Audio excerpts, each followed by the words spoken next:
plaisir est pour moi de vous informer, mesdames et messieurs, bienvenue à ce rendez-vous de l'actualité sur votre chaîne. D'abord les titres. Le président français a annoncé samedi à Kinshasa pour une visite de travail. Les autorités appellent la population à une mobilisation générale. En parallèle, ce sont également des manifestations organisées à Kinshasa pour appeler au boycott de l'arrivée de Macron. L'armée congolaise a repris le contrôle de plusieurs villages dans le territoire de Massissi. Entre-temps, la coalition Lamuka annonce une marche pour dénoncer la mauvaise conduite de la guerre contre les M23 par le chef de l'État Félix Tshisekedi. Pour Lamuka, la diplomatie Tshisekedi a échoué. C'est tout pour le titre. Place au développement. Bonsoir. L'arrivée du président français Emmanuel Macron en République démocratique du Congo était au centre de la rencontre du président de l'Assemblée nationale, Christophe Mbosso, et l'ambassadeur de la France, Bruno Aubert. À l'occasion, le speaker de la Chambre basse du Parlement a appelé les Congolais à réserver un accueil chaleureux au président français. Suivez. Accolade de fraternité entre les deux personnalités, c'est dans cette ambiance de convivialité que l'ambassadeur de la France a été reçu par le président de l'Assemblée nationale, Christophe Mbosso. Au menu des échanges, l'arrivée du président français Emmanuel Macron à Kinshasa dans le cadre de sa visite africaine.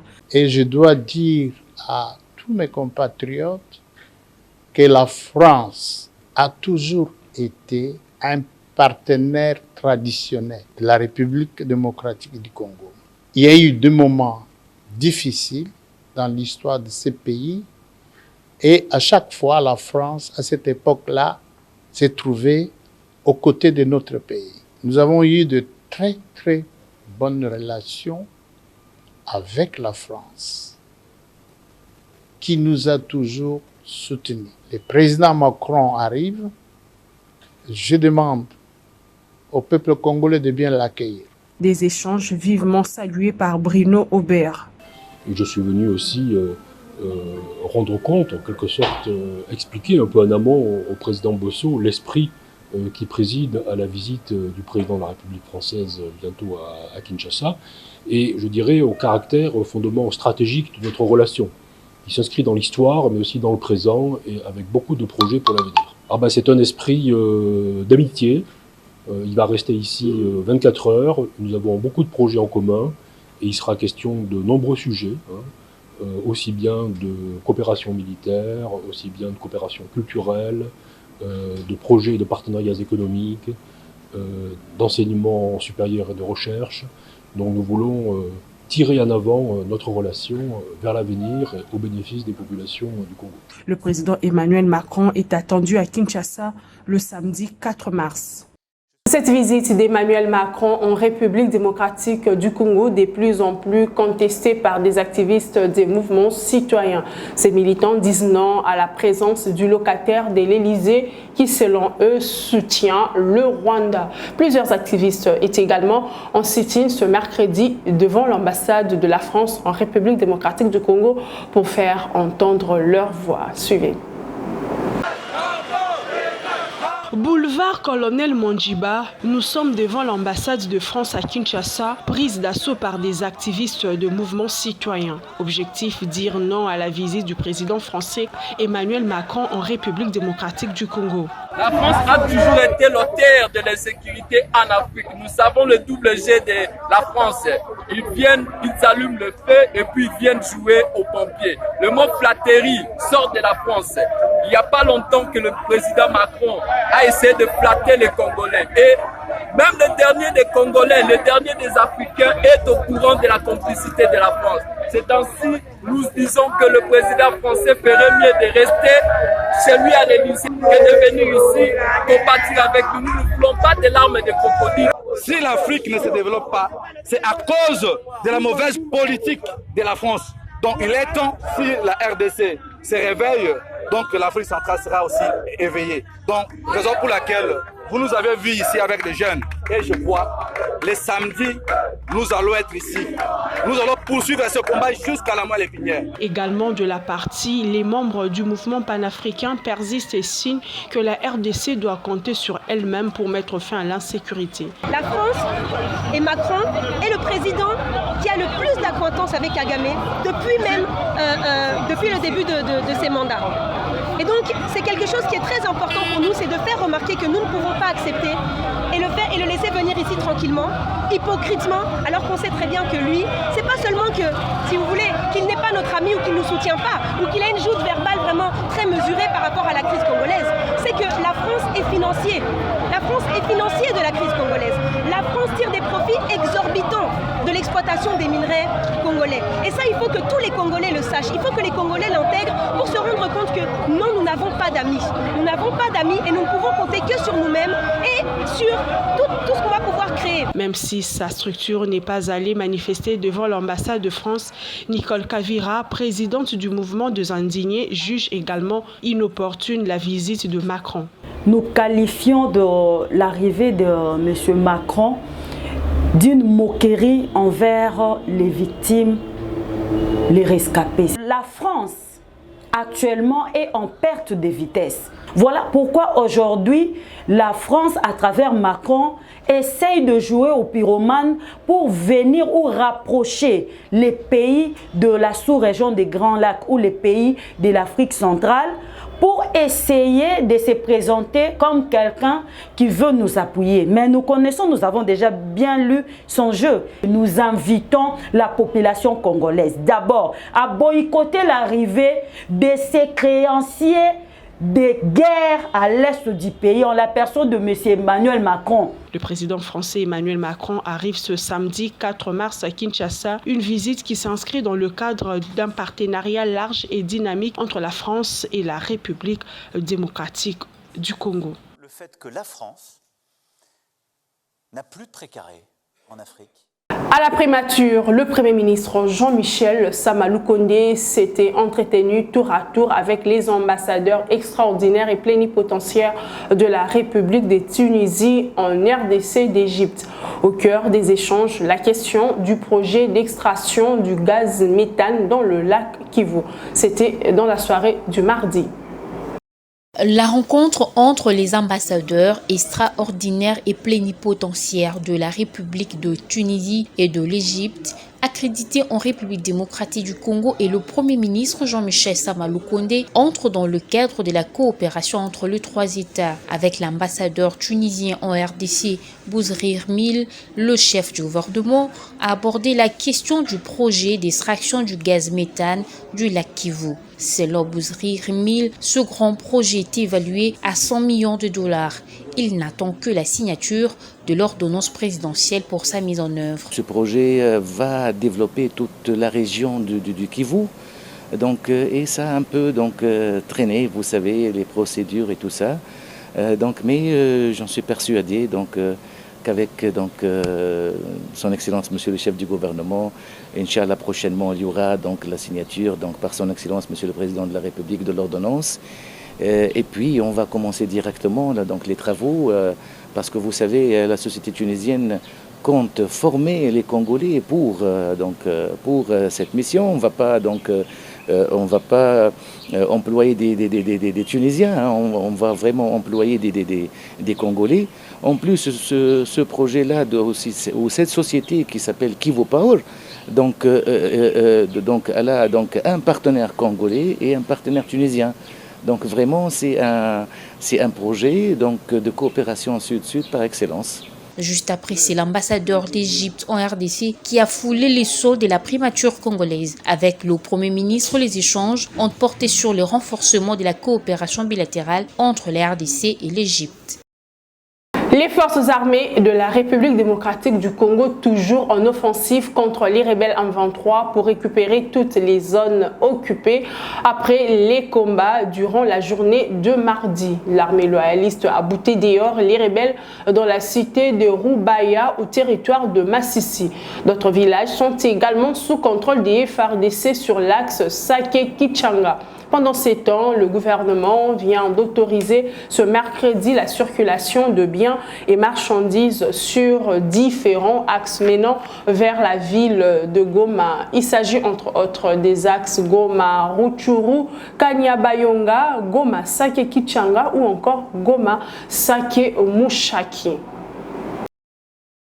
Son Excellence, Monsieur le gouverneur de la province du Nord Kivu, le lieutenant-général Ndima Kongba Constant, porte à la connaissance du public en général, aux opérateurs économiques en particulier, que, consécutivement à leurs sollicitations respectives et sur décision du comité provincial de sécurité, la circulation des biens et des marchandises est désormais autorisée sur les axes routiers déterminés ci-dessous. Il s'agit de l'axe routier Goma, Ruchuru, Kanyabayonga, l'axe routier Goma, Sake, Kichanga, Kanyabayonga, l'axe routier Goma, Sake, Kichanga, Pinga, et l'axe routier Goma, Sake, Mushaki, Masisi, Walikale. Il est à noter que cette mesure est prise dans l'ultime intérêt de la population meurtrie par les effets de la guerre.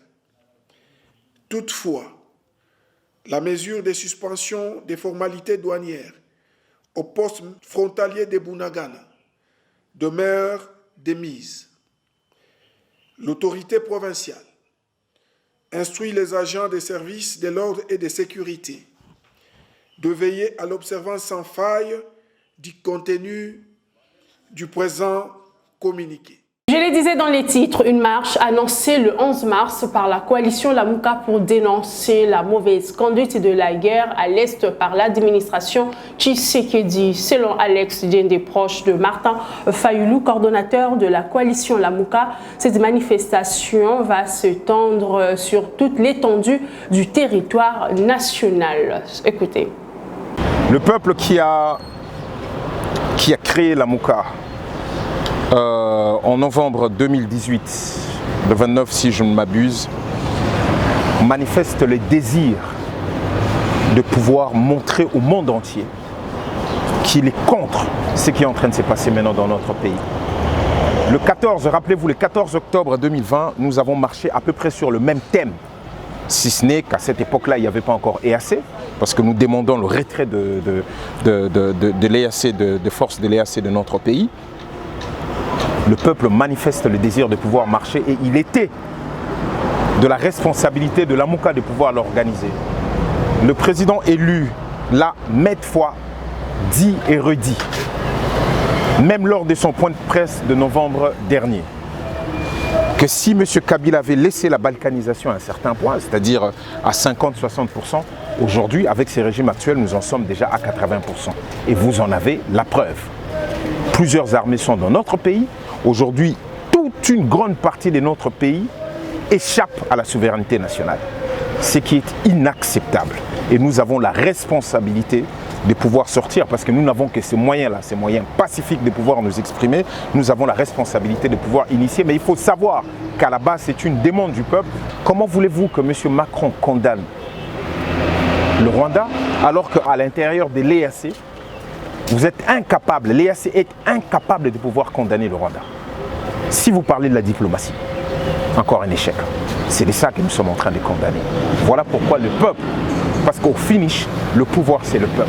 Le peuple doit pouvoir se prononcer sur ces questions. On va prendre la direction de la province de l'Ituri où la représentante du secrétaire général des Nations Unies en République démocratique du Congo, Bintou Keïta, a échangé avec le gouverneur militaire sur la situation sécuritaire dans cette province. Au cours des échanges, la chef de la MONUSCO a réitéré la ferme volonté de la mission des Nations Unies à œuvrer à côté du gouvernement de la RDC dans la quête de la paix. C'était mercredi au gouvernorat de l'Ituri.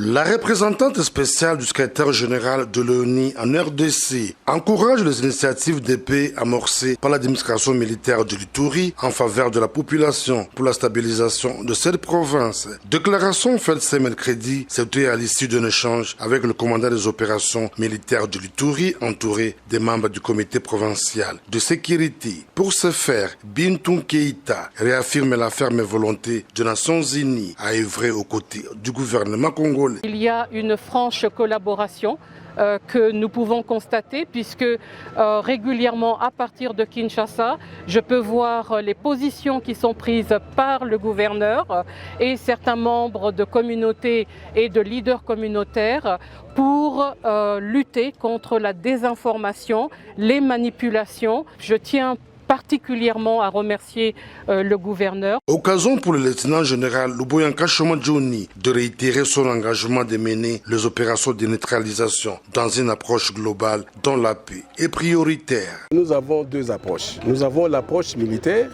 et donc nous intervenons, nous menons des opérations et nous le faisons aussi avec l'appui de la MONUSCO. Nous organisons de grosses patrouilles avec la MONUSCO. Ça, c'est l'approche militaire. Quant à l'approche non militaire, nous parlons avec ces groupes armés. Vous savez, ils ont signé des actes d'engagement.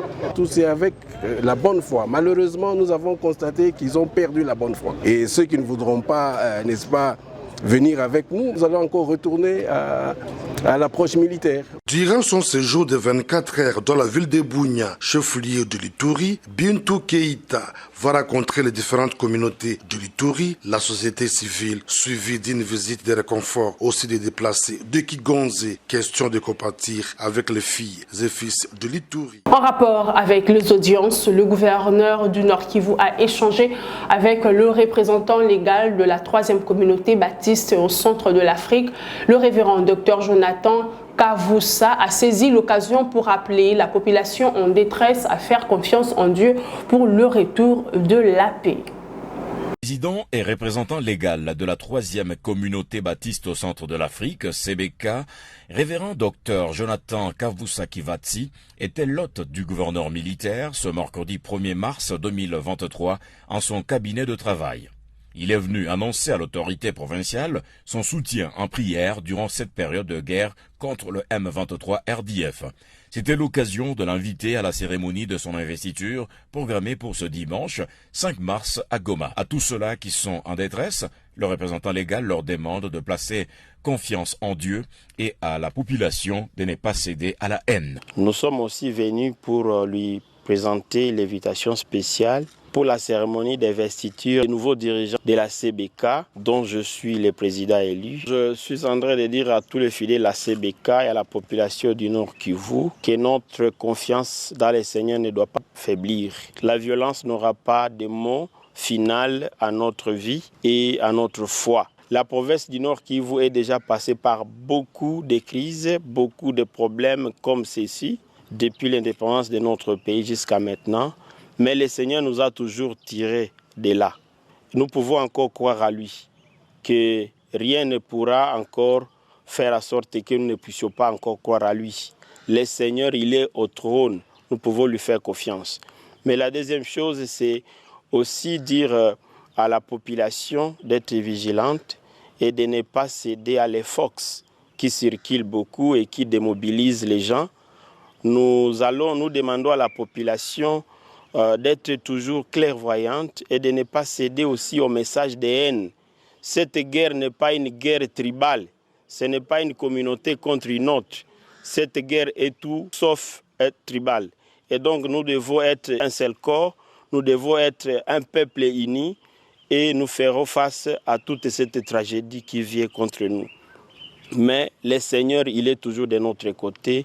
Le Congo va toujours surmonter cette crise et le Seigneur sera toujours avec nous. Rappelons que la nouvelle équipe des dirigeants a été élue au mois d'août de l'année dernière.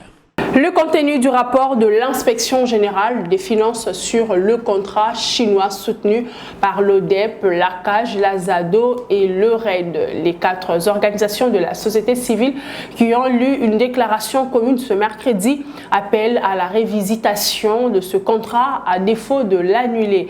Elles annoncent également des actions judiciaires pour que les responsabilités soient établies. Suivez.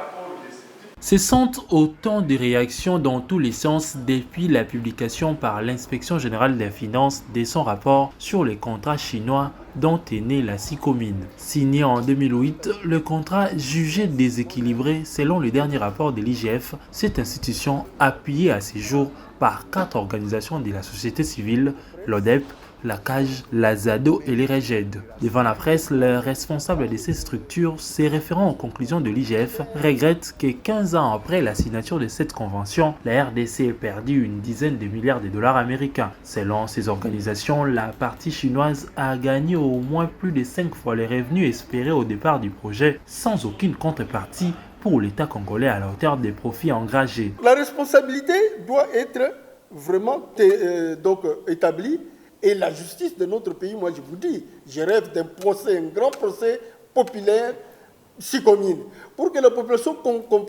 congolaise comprenne d'où nous venons et où nous allons. Face à certaines critiques négatives contre l'inspection générale des finances, les représentants de ces structures citoyennes rappellent le grand travail de l'IGF contre les détournements, la corruption et le bradage des ressources. Dans les semaines à venir, vous serez informés des types d'actions judiciaires que nous allons engager.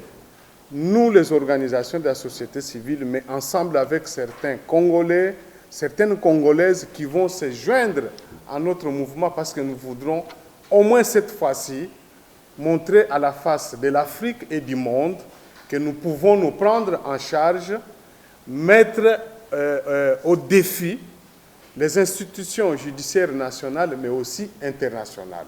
Et bien, nous amènerons tous ceux d'Indili, on les amènera devant l'ambassade de Chine, par dizaines de milliers, pour exprimer, c'est pour vous dire à quel point nous sommes allés outrés par ce qui est en train de se passer. Ils ont également annoncé des actions judiciaires pour que les responsabilités soient établies et que les coupables soient placés derrière les barreaux. Des personnes se sont emparées de la question pour donner des points de vue, non sur le contenu du rapport, mais pour tout simplement dénigrer l'IGF. Et nous avons trouvé cela inacceptable. Quiconque veut contester ce rapport a des voies de recours. Il ne faut pas s'en prendre à l'IGF. Il faut plutôt utiliser les voies de recours pour contester. L'ODEP, la CAJ, la ZADO et les REGED invitent l'IGF, la Cour des comptes, à poursuivre avec le contrôle de tous les accords, en particulier miniers, pour sauvegarder les intérêts du peuple congolais. La République démocratique du Congo peine à respecter ses engagements dans les domaines de la santé sexuelle et reproductive. Un constat fait lors de l'atelier d'échange sur les questions urgentes et émergentes de la santé sexuelle et reproductive en République démocratique du Congo. Atelier organisé par l'Alliance pour le protocole de la SADC sur le genre et gender links, dans l'objectif de renforcer le rôle des médias dans la prise en compte de droits sexuels et reproductifs de femmes. C'était mardi en présence de nos reporters Élisée Mafou et Abondance Mazamba. Les gens n'ont pas compris, ils ont dit mais ce que vous nous avez dit là, ça n'a pas marché. Organisé par l'Alliance pour le protocole de la SADC sur le genre et Genderlix, l'atelier sur la question de la santé sexuelle et reproductive en RDC a réuni plusieurs acteurs de la société civile qui ont réfléchi sur différentes pistes pour la prise en compte des droits sexuels des femmes. Les exposés présentés au cours de ce forum ont porté essentiellement sur 3 points, à savoir la présentation du cadre légal de la santé sexuelle et reproductive, l'état des lieux de la SSR suivant les résultats du baromètre de la SADC et enfin les différentes campagnes SSR en RDC menées par les réseaux des journalistes pour la santé sexuelle et reproductive. La RDC dispose d'un cadre légal sur la santé sexuelle et reproductive. Cette loi est entrée en vigueur le 13 mars 2019. Elle autorise, entre autres, la planification familiale. Nous sommes butés un peu à des pesanteurs culturelles parce qu'il y a cette méconnaissance de la loi sur la santé de la reproduction. Les gens pensent que c'est pour empêcher les couples d'avoir des enfants ou des hommes et des femmes d'avoir des enfants.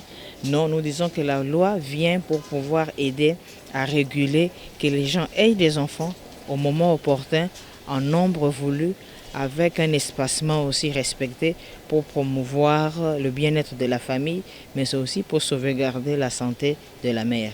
Comme les autres pays membres de la SADC, la RDC s'est engagée à atteindre les objectifs du développement durable dans le domaine de la santé menstruelle, maternelle et le planning familial, les droits à la santé sexuelle et reproductive des adolescents, le VIH-Sida, les violences basées sur le genre et les pratiques néfastes. Selon l'état des lieux suivant les résultats du baromètre de l'an 2022, la RDC est au bas de l'échelle. Nous sommes un tout peu en retard par rapport à d'autres secteurs. La RDC d'abord, comme nous avons dit, a signé le protocole de la SADC sur le genre de développement en 2007, qui a été adopté par le chef d'État et le gouvernement. Maintenant, c'est un outil par rapport au genre, l'évolution de genre dans les 16 pays de la SADC. Alors c'est chaque année, on fait un baromètre pour voir les progrès réalisés par rapport aux domaines, les domaines qui sont dans le protocole. Après échanger débat, les participants ont formulé plusieurs recommandations, notamment la vulgarisation de la dite loi. C'est par ici que prend fin cette session d'information. Merci de votre attention. Je vous retrouve demain à la même heure et sur la même chaîne. Au revoir.